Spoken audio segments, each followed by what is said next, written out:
Ito guys, yung sahig na gagawin natin ngayon, sahig na rest house ko. Yan, no, malalambot na siya. So papatungan na lang natin to ng ano, madami na kasing malambot. So mga sira na. Kasi nga mura yung kawayan, kaya madali siya mabukbok. So ayan, malalambot na siya. Kaysa palitan natin ng kawayan ulit, papatungan na lang natin ng pinolik plywood.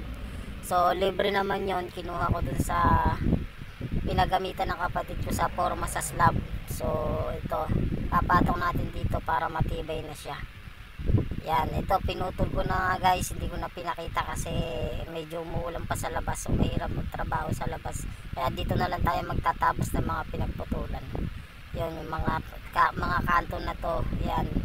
Yung mga poste na yan guys, ukaan natin yan kahit kwadrado lang para mabilis. Para at least mapasok natin yung plywood sa loob. So pagka ganito guys, mas maganda to.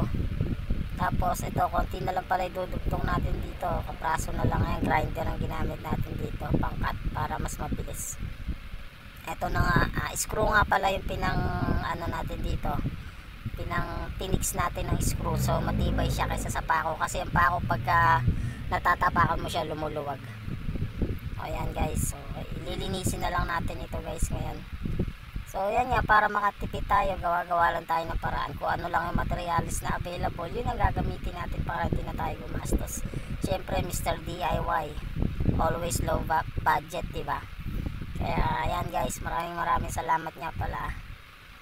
Yan, God bless. See you in my next video guys. Thank you very much sa inyo lahat. Sana po supportahan nyo po yung YouTube channel po, saka TikTok, Facebook. God bless po sa inyo lahat guys. Ayan, oh, matibay na yan. Kahit tapak-tapakan mo pa yan guys, matatag na siya. Kasi doble-doble na. Ayan, ito yung lamesa. Hirap nitong iangat. Ako lang mag-isa gumawa nito guys. God bless.